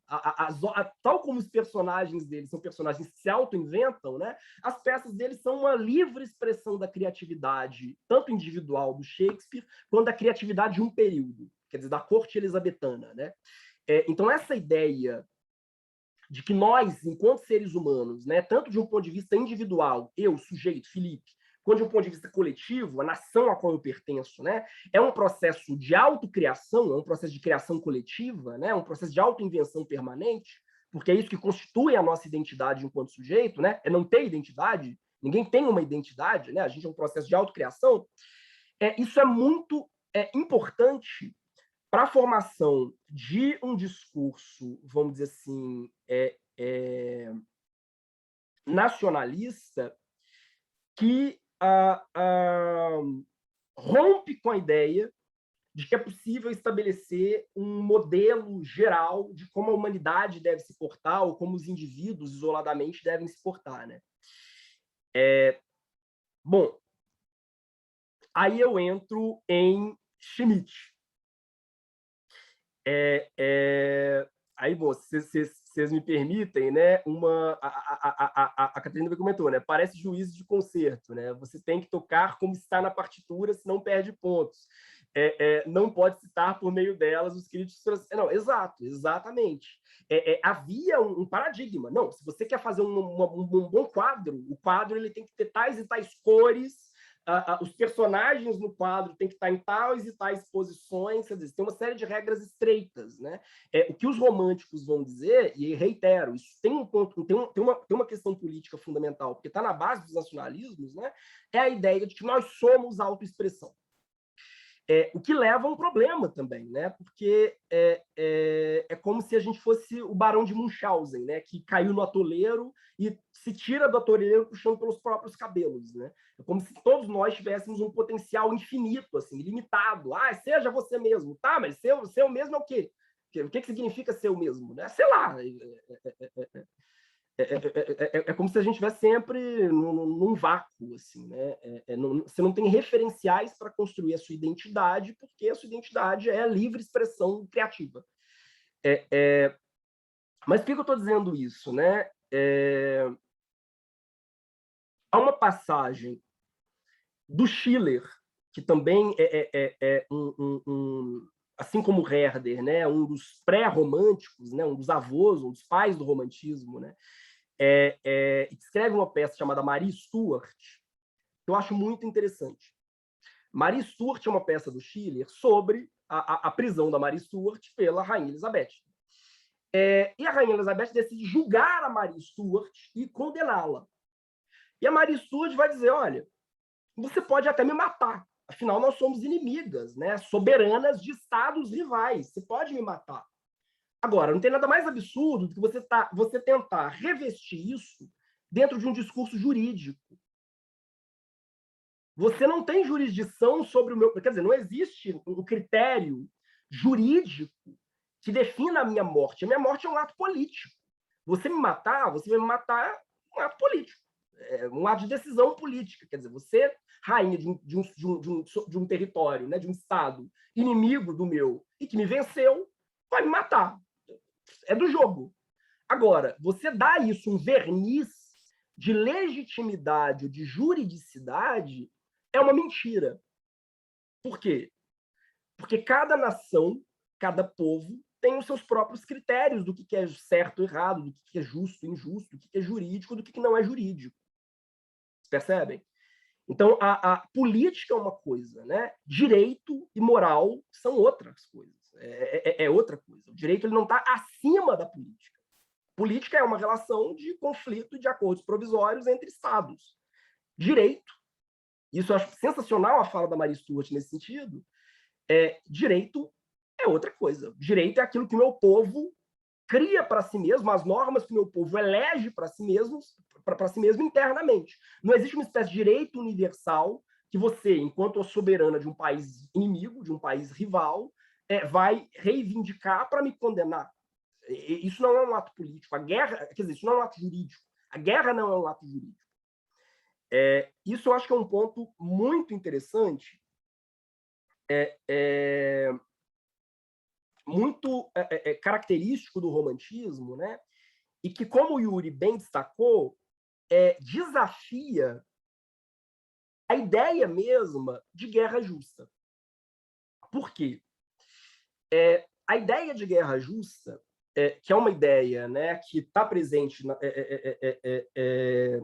ao longo de toda a Idade Média, né, e também, em parte, né, da Idade Moderna, ela pressupõe que as relações entre dois povos são relações que são orientadas por direitos naturais.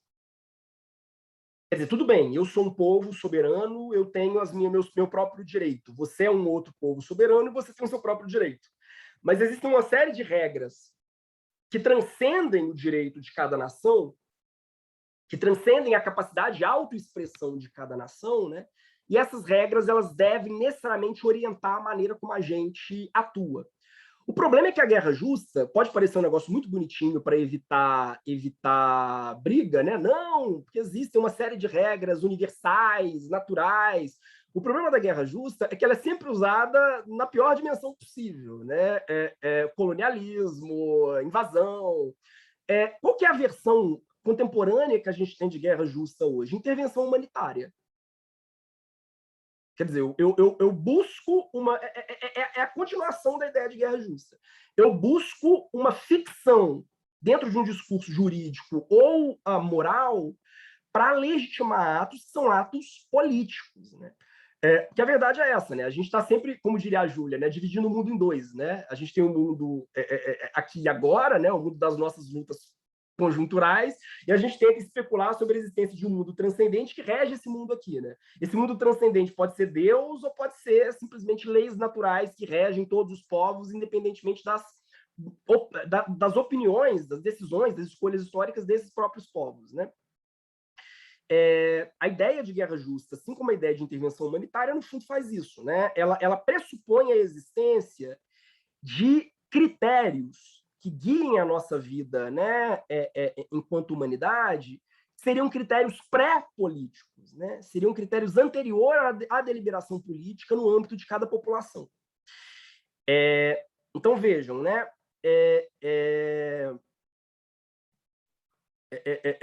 Eu sei que o Yuri não gosta, né? Até porque é muito chato mesmo. Sempre que a gente fala de Schmitt, a gente puxa para Kelsen, né? Que é uma chatice, assim, vamos esquecer Kelsen, né? Mas há um ponto interessante no trabalho do Kelsen, que, como vocês sabem, né, Kelsen é um filósofo monista. E o monismo do Kelsen, diferentemente do monismo de boa parte do pessoal que trabalha com direito internacional hoje, é um monismo internacionalista. Porque a norma fundamental do Kelsen, né, não é a norma que diz que a primeira Constituição deve ser obedecida. Ele, depois que ele foi para Berkeley, né, ele alterou a norma fundamental. A norma fundamental do Kelsen, essa primeira injunção, né, que dá sentido às normas gerais, né, é a de que os costumes internacionais, os costumes entre os povos devem ser obedecidos. São esses costumes que determinam que a primeira Constituição deve ser observada. Então, Kelsen, ele vê o direito, né, como se todos os povos, na verdade, o direito de cada povo fosse só uma expressão regional de um direito internacional. Isso dá margem, que vocês nem imaginam, para a volta de conceitos como de guerra justa, né? Mas, enfim, eu não vou entrar nisso. Mas por que eu estou dizendo, por que eu estou delirando aqui? Espero que vocês não estejam cansados ou perdidos, mas há um ponto interessante aqui, que é a possibilidade de guerra é um pressuposto da liberdade. A guerra só não vai ser mais possível no momento em que eu estiver diante, né, de uma conjuntura internacional tão violenta que a possibilidade de dissenso, ou seja, a possibilidade que um povo expresse a si mesmo, digamos assim, de forma livre, ela foi totalmente soterrada. A possibilidade de guerra é o pressuposto da existência de pluralidade internacional. Se há pluralidade internacional, a possibilidade de guerra está sempre aberta. Não é que a gente goste de guerra, não. É porque a guerra ela é sempre uma possibilidade em aberto, à medida em que eu reconheço a constelação de nações existentes como um conjunto de territórios livres e com uma capacidade de autoexpressão e autodesenvolvimento que não está sujeito a nenhum tipo de critério transcendental, que sempre será ficcional. Vocês percebem? Muito abstrato? Não? Aliás, há uma frase do Carl Schmitt que eu acho maravilhoso, né? Que eu acho maravilhosa. Que é a seguinte, acho que está no conceito do político. Humanidade é um instrumento ideológico especialmente útil das expansões imperialistas. E, em sua forma ético-humanitária, ou seja, intervenções humanitárias, um veículo específico do imperialismo econômico. Isso eu acho muito interessante, porque até justifica, e olha as ironias da vida, né? Kelsen era um autor que se autocompreendia, sabe-se lá Deus por quê, como um pensador de esquerda. Sabe-se lá Deus por que Kelsen se autocompreendia como pensador de esquerda. Não é à toa que ele foi para Berkeley. Tudo bem que Berkeley eclode mesmo, né? Ganha visibilidade na década de 60 e 70, por causa do movimento hippie e tal, mas Berkeley já era na década de 40 e na década de 50, vista como um centro, vamos dizer, como um polo de subversivos, progressistas, contraculturais. Né? Kelsen não escolhe Berkeley indiscriminadamente. Ele vai para Berkeley quase como um ato político. Aliás, boa parte dos autores formalistas da década que produzem, né, na primeira metade do século, eles se autocompreendem como autores progressistas. Hart era ainda pior, vamos dizer assim. Né? Hart era comunista, homossexual, ele era casado com uma espiã que atuava para o governo soviético, e é um autor formalista, tipo, kelseniano. Eu falo, gente, Hart teria vergonha dos colegas que o leem hoje, né? Enfim, dos colegas analíticos que leem Hart hoje, porque Hart era outra coisa. Né? Kelsen, similarmente, né? Mas o monismo kelseniano e essa incapacidade de entender que a política está acima do direito acaba fazendo de Kelsen, hoje, o filósofo preferido de autores de direita. Essa que é a verdade. O formalismo kelseniano monista é um formalismo que dá uma base teórica muito boa para quem nega a própria liberdade política, notadamente de grupos minoritários. Né? Schmitt, por outro lado, que era um autor de direita católico, apaixonado por figuras como enfim, Schmitt, paradoxalmente, é um autor que vem sendo encampado, sobretudo na América Latina, por pensadores de esquerda, precisamente pela capacidade que ele tem de afirmar essa possibilidade, vamos dizer assim, que se abre, né, de liberdade entre os povos em virtude da sua capacidade, vamos dizer assim, autoexpressiva. O que é muito curioso. Né? Eu vou fazer remissão a um amigo, né? Leiam a dissertação e a tese do professor Paulo Roberto Cardoso, da UFMG, que é um schmittiano de esquerda louquíssimo, assim, absolutamente curiosíssimo. Chantal Mouffe é a mesma coisa, quer dizer, Chantal Mouffe vai fazer a mesma análise, assim, né? Precisamente pela percepção de que a liberdade entre os indivíduos, né, e mais ainda entre os povos, se eu reconheço, né, efetivamente, reconheço de forma plena a liberdade entre os indivíduos, e a minha liberdade, a minha capacidade de autoexpressão incondicionada, né, reconhecer plenamente a capacidade, né, e a liberdade dos indivíduos é abandonar a crença na possibilidade de guerra justa ou abandonar a crença na possibilidade de que categorias, vamos dizer assim, morais ou jurídicas, transcendentais, guiem a nossa vida. A nossa vida é sempre um processo precário de negociação, é sempre um processo precário de formação de vontade, formação de interesses, né? Toda guerra é justa, né? Para o povo que a pratica, né? Esse que é o problema, na verdade. Mas, bom, enfim, então falei um monte de coisa, não falei nada com nada, mas são algumas intuições esparsas, né? É muito curioso, porque ao mesmo tempo, né, Schmitt é um cara que ele tem várias críticas ao romantismo, mas acho que ele não seria possível, em muitos sentidos, sem romantismo, enquanto uma rejeição da ideia mesma de categorias metaculturais que deveriam orientar a vida política, né? E a percepção da política, enfim, do ato de decisão política, né? E desse ato de escolha e de autoescolha, em certo sentido, né? Como sendo anterior a tudo. Bom, mas é isso. Então, queria abrir a palavra. A gente falei demais. Abrir a palavra para todos, para o Yuri, quem quiser comentar e tal. É isso, vamos ver até agora.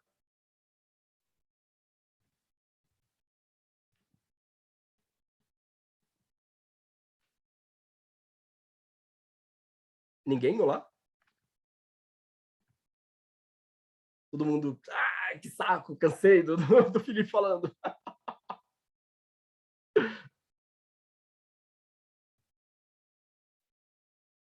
Não? Podemos fechar? Catarine levantou a mão? Catarine. Então, gente, como sempre é um prazer ver vocês quarta-feira. Eu gostei muito, eu fiquei triste que eu entrei um pouco atrasada, mas eu fiz várias anotações, assim, meio esquizofrênicas, talvez, porque são várias anotações diferentes em momentos diferentes. Eu gostei muito da perspectiva histórica, principalmente da análise do Schmitt, do período elisabetano. Eu gosto muito de puxar essas perspectivas históricas na hora que eu estou estudando. Eu lembrei automaticamente na hora que o Felipe falou sobre como é, que a gente chama de monólogo, né, dos personagens, da forma mais simples. Eu lembrei automaticamente de Harry Potter do espelho de Ogistad, que eles falam que só quando você tiver satisfeito consigo mesmo que você não vai olhar você com alguma coisa no espelho, né? Então, gente, acho que é um pouco mais...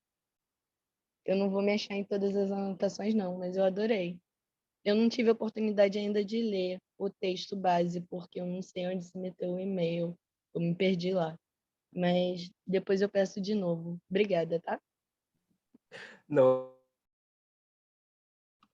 A gente que agradece. É sempre muito bom tê-la conosco. Aliás, você falou que gosta de fazer abordagem histórica no que se pesquisa. O que você está pesquisando? Curiosidade.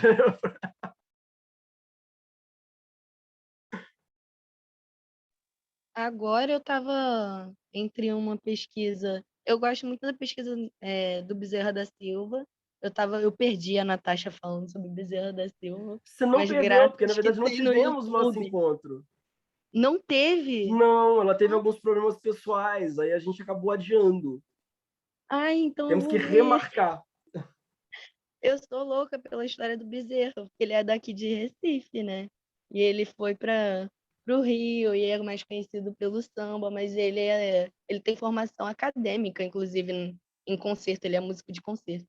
E aí eu gosto de pegar essas perspectivas históricas do Lima Barreto, principalmente, que ele faz umas análises teatrais nas críticas dele, e depois pegar essas coisas para analisar, é ótimo. E eu estava fazendo uma pesquisa sobre manicômios judiciários, na verdade, Felipe. Eu não sei ainda o recorte que eu vou botar, mas sobre como se prejudica essas pessoas pelo laudo de periculosidade, né? Você E o precisa recorte... conversar com o Gabriel Reis e com a Ana Carolina, porque os dois escreveram sobre manicômios judiciários já a partir do Lima Barreto. Ai, meu Deus. Eu vou pegar para falar com eles, Eles então. defenderam o TCC deles também, recentemente, e usando Lima Barreto para falar de manicômios judiciais. Vale a Vou pena, ver isso, assim, então. vale a pena. Obrigada. Gente, alguém mais? A Vanilda colocou brilhantes considerações, muito bom lembrar Chantal Mouffe. Não, e a Chantal Mouffe realmente, né, uma autora que ela tem um diálogo muito interessante com Schmitt, e de crítica a essa ideia liberal, né, de que é possível estabelecer um direito que é anterior à negociação e à deliberação, né? Porque esse que é o problema, né? A gente está sempre buscando, eu falo que é o medo à liberdade, né? O Eric Fromm tem um livro com esse título, né? O medo à liberdade. A gente está sempre desesperadamente buscando algum horizonte transcendental que justifique as nossas ações correntes, né? É como se elas não sustentassem por si mesmas, né? Não, isso não é uma escolha que eu tomei à medida que eu, enfim, conversei com outros atores, né? Eu estou sempre tentando me eximir da responsabilidade de decidir, apelando para alguma dimensão que me sustente, né? Rawls é isso, vocês vão me perdoar. Rawls, Dworkin, Nozick, Habermas, né? Boa parte que as pessoas estudam hoje é fundamentalmente medo à liberdade. As pessoas buscam uma justificativa para... Não, eu não estou escolhendo, estou agindo movido pelas razões que, enfim, um horizonte transcendental me ditou. Tipo, desculpa, né? Que pena que você não consegue sustentar a precariedade, a labilidade das suas decisões e encarar o fato de que a vida é isso. Mas, enquanto isso, o mundo continua correndo. Né? As pessoas precisam existir e decidir. Mas é isso. Yuri, você quer fechar? Não, só agradecer mesmo pelo espaço e falar que essa posição dos românticos é realmente uma questão muito interessante, assim, porque eu acho que o romântico que o Schmitt pegou para ele, digamos assim, foi o Rousseau. Porque o Rousseau realmente influenciou muito a teoria da construção do Schmitt, e como a gente sabe, o Rousseau ele tinha uma verve, digamos assim, nacionalista muito grande, né? Eu acho que o problema deles com os românticos não é nem tanto com as ideias dos românticos, mas é com as pessoas. Ele não gostava do Schlegel, ele não gostava do Novalis, ele não ia com a cara desse pessoal. Mas eu acho que essa influência veio para o Rousseau. Não, muito bom, muito bom, muito bom. E isso é uma outra questão, né? Porque a gente fala de romantismo, mas a verdade é que a gente tem romantismos, né? O romantismo ele acaba se expressando de formas muito diversas, né? Até por essa tendência nacionalista, né? Essa tendência de ser uma autoexpressão de um povo, né? Então ele acaba ganhando configurações muito muito inusitadas, né? Você tem românticos que são absolutamente reacionários e românticos que são adeptos da Revolução Jacobina, né? Às vezes na mesma pessoa, né? O mesmo romântico está lamentando a cabeça da rainha cortada e saudando a guilhotina, né? Então é um processo muito curioso. Assim. Os textos do Michael Levy também sobre o romantismo acho que são bem interessantes nesse sentido, assim, para mostrar essas contradições internas, né, do romantismo, da maneira como o romantismo foi sendo lido. Né? Bom, gente, aliás, eu ia dizer outra coisa, mas talvez seja demasiado polêmica. Não vou deixar isso para lá, até para não polemizar em excesso no fim de noite, né? Mas não, tá, vou. Porque não é uma crítica minha, é uma crítica que a Bell Hooks já faz. Porque boa parte do nacionalismo negro, e nacionalismo negro é um movimento muito específico, né, incorre num erro. Qual que é o erro? Porque ele está espelhando um tipo de perspectiva em relação à política que não é a perspectiva das culturas africanas e afrodiaspóricas, é uma perspectiva europeia. Ele só está dando um conteúdo africanizado a um modelo de pensar política que é um modelo que vem direto do romantismo alemão. Então você tem uma cilada aqui, mas deixa para lá. É por isso que a Bell Hooks ela rejeita a ideia de um nacionalismo negro, tal como ela vai sendo montada nos Estados Unidos, né? por um Marcos, por exemplo, né, por causa disso. Ela vai dizer, olha, o nacionalismo negro tem muito de nacionalismo e muito pouco de negro. Se ele fosse realmente uma reaproximação da concepção que as culturas africanas e afrodiaspóricas tinham do jogo político, ela não se traduziria em uma chave nacionalista, porque o modelo nacionalista está atrelado ao projeto romântico do Ocidente moderno. Mas, enfim, então fiquem com isso. A Vanilda colocou, né? Adorei, mesmo assim gosto da filosofia Black Power. Sim, é uma discussão que eu acho polêmica, por isso eu evito debatê-la porque eu tenho muitos alunos que são panafricanistas, nacionalistas, mas é uma discussão que eu acho que ela é bem interessante. Bom, mas dito isso, gente, obrigado pela noite, Yuri, obrigado pela excelente exposição, genial, queria agradecer a todo mundo que está presente, que acompanhou, que assistiu. Foi ótimo poder ouvi-los, dialogar. Caterine, fale com o Gabriel e com a Ana Carolina, porque eu acho que eles vão gostar de trocar ideia contigo sobre Lima Barreto e sobre Bezerra da Silva também, assim, mas essa questão dos manicômios judiciais, eles trabalharam um pouco, né? A Ana Carolina no TCC. Então, bom, mas é isso. Tchauzinho, gente. Um grande abraço.